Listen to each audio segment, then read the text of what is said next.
any sort of appreciable football. All of you know we have lots of football writers on from all around the country, covering a lot of teams. Now that we're getting into this training camp thing, Luke and I have got the light, cotton on, and we're working on some light colors for the week. It's going to be a warm one to kick off training camp in Owings Mills, but in 31 other places, well, 30 if you don't count Cleveland, they still think they can win a Super Bowl. And one of those places where they drafted high, we drafted high, expectations were high, but results were low in 2015 in a similar quarterback snafu and situation. The Dallas Cowboys, and Drew Davison covers all things Cowboys. He will be with the Cowboys in Thousand Oaks and back to Dallas and Arlington and every place in between for the Star-Telegram of Fort Worth, Texas. You can follow his journey out on Twitter at Drew Davison. That's Davison. And he is a defending, returning champion here on WNST. Nothing going on with the Cowboys, right? I mean, we've had a quiet month or two around here, Drew. I mean, other than the Justin Tucker kicking thing with the contract, it's been quiet since Harbaugh got fined 3 months ago, and it feels like 3 years ago. Boy, the Cowboys have kept you beat writers pretty busy down there the last couple of weeks, right? Oh, yeah, no question. And I was kind of joking with my friend, these last 2 weeks of, kind of before training camp's kind of our time to relax, too. And I'm like, the only way I'm going to have to work is if something off the field pops up. And sure enough, Ezekiel Elliott name pops up in the news, and then yesterday there was a bus accident. So, things happen all the time with the Cowboys. Well, okay, let's work backwards from a news cycle, right? On Sunday, the bus, the images start appearing on Sunday afternoon. I have taken numerous pictures in front of that bus, especially in the era of selfie, where it's so much fun to say you're where the Cowboys bus is, whether it's last time was on the street in Indianapolis, where it's always parked in front of St. Elmo's, and you have to walk by it, and it's 12 degrees in the middle of the combine. It's just something stupid to do with earmuffs on. I've done it at Super Bowls. Anywhere Jerry is, that bus rolls, it seems, and sometimes it's there when Jerry's not there.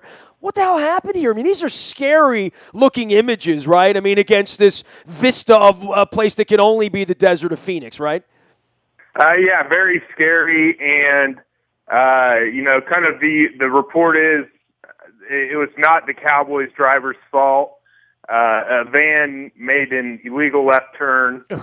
And, very unfortunate situation. None of the Cowboys were harmed, but 4 people in the van did decease. So it's a terrible situation all the way around. But I was told that the Cowboys driver actually did a very good job of making sure that bus didn't flip over as well. Well, for the start of camp, and we've seen their tent collapse a couple years ago in Dallas. I mean, you've been a part of some really weird stuff, and some of it they invite onto themselves by bringing in reformed criminals, as they've done in previous training camps. And then there's the Ezekiel Elliott story.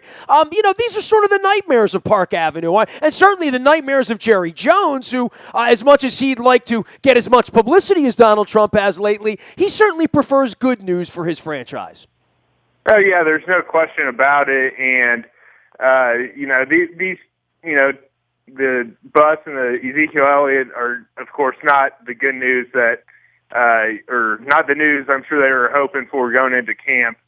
But with that being said, at least it's kind of before camp, and hopefully they can get these things resolved and settled, and kind of taken care of before camp starts. Later next week. So, at the end of the day, it happened in the off season, and hopefully they're able to move on. Drew Davison covers all things Cowboys for the Star-Telegram in Fort Worth. He will be running around with the Cowboys out in the heat from the West Coast to the middle and back and forth and preseason games and all that nonsense. Riddle me this. I mean, a lot of teams have stopped doing this thing where they get on a plane and they fly away and they have camp somewhere far-flung. It's a very romantic baseball spring training kind of thing to do. Certainly the Ravens were very involved in that in the early years up in Westminster, where it was lovely, it was fan-friendly, but it wasn't really about the business of football. So many of these teams are trying to make money on it, and we all know Jerry likes money with the Cowboys. What What is the situation with doing that versus not doing that in your estimation? And I know you've been on the beat here long enough to sort of assess it for what it is. It feels like a little bit of a dog and pony show that the Ravens have sort of pulled in-house, much to the chagrin of some of the fan base, but it certainly makes for better business and the business of getting ready to play football.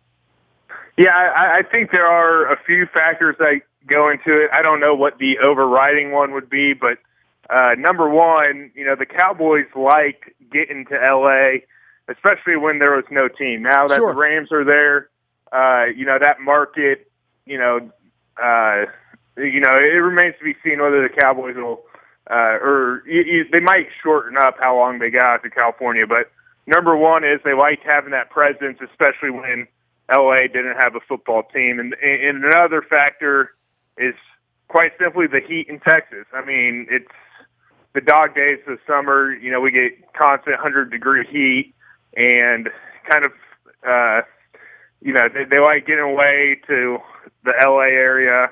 It's good weather. They feel it's good team bonding, getting the group out there, staying at the same hotel, kind of just all around each other 24/7. So there's a couple factors, but I think number one, the heat, being able to get away, and number two, even though it's not a recent anymore, but when LA didn't have a football team, the Cowboys definitely liked going into that market and bringing the NFL kind of within that region, more so than San Diego or the Bay Area teams. Yeah, other than unfortunate accidents and these allegations on Elliott, how's the football team, Drew? I mean, where's Romo? Where's Garrett in all this? Where are the young draft picks?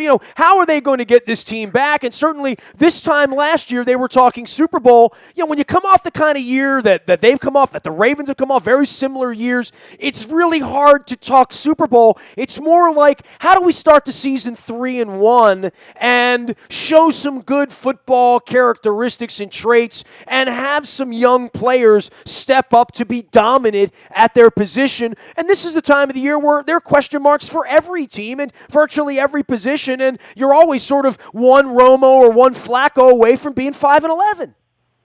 Right. Well, and that's exactly kind of where the Cowboys are. They're saying all the right things about Tony Romo. He's thrown the ball as well as he ever had at this point in the offseason. They think he can bounce back and put up a 2014 type season, and he underwent surgery on his collarbone. It's called the Mumford procedure that they hope will prevent further collarbone injuries this season. However, it's hard to get something ready, and if a 300-pound lineman lands on it the wrong way, I don't know if there's any surgery that can prevent it, from cracking. But in number two, the offense looks great. On paper, the Cowboys' offense, if Tony Romo's healthy, assuming Ezekiel Elliott avoids his suspension, which, he kind of gets the benefit of the doubt right now, although police and the NFL are still going to investigate the domestic assault allegations. So if he's healthy and he's available, the offense looks good. They still have the best offensive line. Des Bryant's coming back, so everyone is comfortable with what the offense can do. The biggest questions on defense, their top two pass rushers, Randy Gregory and DeMarcus Lawrence, are facing suspensions. Rolando McClain's been suspended 10 games. And right now, they don't have a pass rusher who's ever had a double-digit sack season. So, the pass rush is a big, big concern. And that's going to be one of the main storylines in training camp. Well, and I think the other storyline is just, what are these other teams? Who are the Redskins at this point? Certainly the Giants with a new coach and the same old quarterback, and the Eagles perpetually trying to figure it out now with a young quarterback and another guy there. They've had a very, very curious, weird offseason, let alone the drafts that they've given away in future years. It still feels like, on paper, the Cowboys have the most talent, the most upside if everything were to go right. But we've already got buses going off the side of the road, allegations. You talk about Rolando McClain. I mean, there was a guy there that Ozzie Newsome did everything but pave a road up here for him to play. He winds up not playing here and going to Dallas and actually becoming a really key figure and at various points playing like a first-round lottery pick for the Cowboys in recent years, despite all of the troubles that he's had down in Alabama. Yeah, I mean, you hit the nail on the head. I mean, the Cowboys on paper do look like they should contend and should bounce back. But like you said, in this division, everything's, a wild card. I mean, does Kirk Cousins take another step, or, was last year more of a fluke? Like you said, in Philly, they got the young quarterback, they got Bradford coming back, they got a new head coach. The Giants made some splashes in free agency. And let's not forget, last year, it looked for a little time there that a 7-9 team could very well win that division.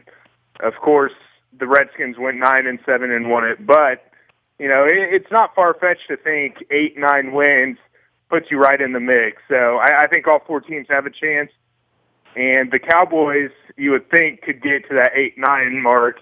It's just a question of how many games they could go past that. We are playing in Dallas this year, Drew. Drew Davison joining us here. You can follow his journey out on Twitter at Drew Davison, as well as at the Fort Worth Star-Telegram. That's star-telegram.com is the way to find all the work if you're up on the Cowboys. And I know more than a few Cowboys fans. They're Cowboys fans everywhere, right? But a lot of folks haven't been down to check out the new place. I was there for the Super Bowl a couple of years ago when the seats up on the roof didn't work and all that stuff. I sat down there in a little 50-yard line lounge underneath where the glass and the players come through and the cheerleaders and all that. I think for any Ravens fan, we have bunches of them going down there in November. Maybe Rolando McClain will be back on the field by Thanksgiving. This is a little primer on visiting Dallas for Ravens fans that are coming down there and seeing Jerry's World. It really is kind of an otherworldly stadium, right? And probably a prototype of what we're going to see out in L.A. Once that thing gets built. Yeah, I mean, there's no question AT&T Stadium's still arguably the best stadium in terms of the newness. It obviously doesn't have the history of a Lambeau Field, but the video board still is very impressive every time I go there. It's hard not to see, and for Ravens fans coming down, I would recommend, everyone tends to stay in Dallas, but I'll give my adopted hometown of Fort Worth a little plug. They do have a better bar and restaurant scene in downtown in terms of just being able to walk and maneuver around. And the stadium's, 25 minutes, whether you stay in downtown Dallas or downtown Fort Worth.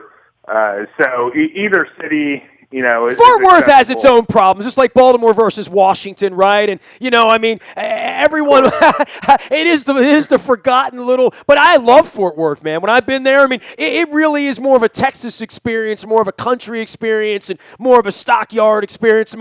That's old line Texas, right? Yeah. Well, and that's the thing. If you want to see cowboy hats and steers and all that good stuff, Fort Worth provides it a little more. As Dallas is a little more of your typical big city, very fashion conscious and all that stuff. So it kind of depends, what everyone prefers. But yeah, like you are well aware of, there's still a little bit of a rivalry between Fort Worth and Dallas, just like Baltimore and D.C. Hey, man, have a very, very safe, fun training camp. Hopefully there's not too much weird stuff going on out there in Cowboy land. It's already had a strange start for you. But prediction for you, the Cowboys going to win the division? Are they going to be relevant this year, in your opinion?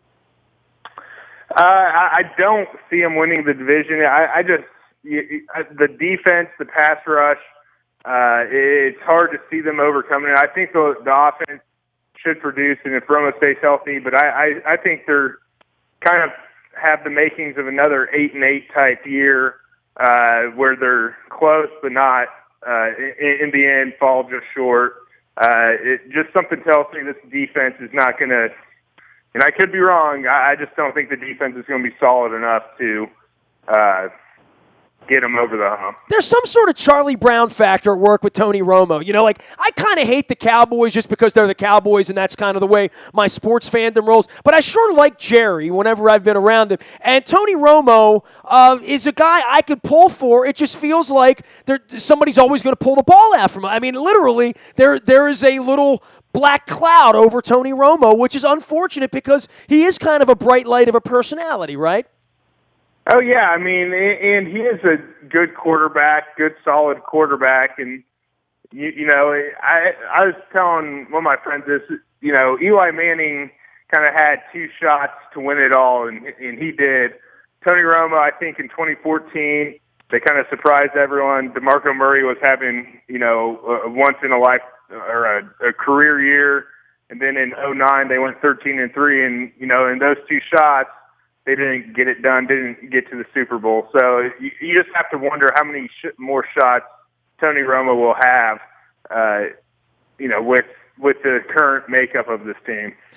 All right, man. Stay warm and dry out there. We will see you, I guess, week 10 or week 11. We're going to be getting down to Dallas, and hopefully, you know, I don't know what the prediction would be for the Ravens, but, I mean, I'm hoping we're like 6-4 or 7-3 or something respectable like that, but that's why they play the games. It makes it a lot of fun. Enjoy August. All right. Thanks, Nestor. And, yeah, hopefully that game has something riding on it. Give Shereen my best, too. Tell her I'll bug her next month. All right, I will. See you later. Drew Davison, he along with Shereen Williams, too. An unbelievable job of covering the Cowboys. If you follow all things Cowboys, StarTelegram.com, the way to do that. And, of course, Drew is out on Twitter, as many are, at Drew Davison. That's Davison. You can find me in the Buy a Toyota audio of all 24 hours a day from anywhere in the world on your mobile device. Just download the TuneIn Radio app. We come in crystal clear from wherever you are. Don't forget the morning newspaper's also there at 7 a.m. each and every morning, and that is powered up by our friends at Planet Fitness and PlanetFitness.com. It comes to your email inbox. It's easy, keeps you up on all the box scores, the standings, the news, the headlines, all that, and right on your mobile device, right wherever you are having your Royal Farms coffee every morning. Last but not least, if there is breaking news from this Ravens camp, Luke and I will be out in Owings Mills for that, as well as the Orioles this week, moving on to the road, Minnesota, Toronto, all of that available on the WNST text service.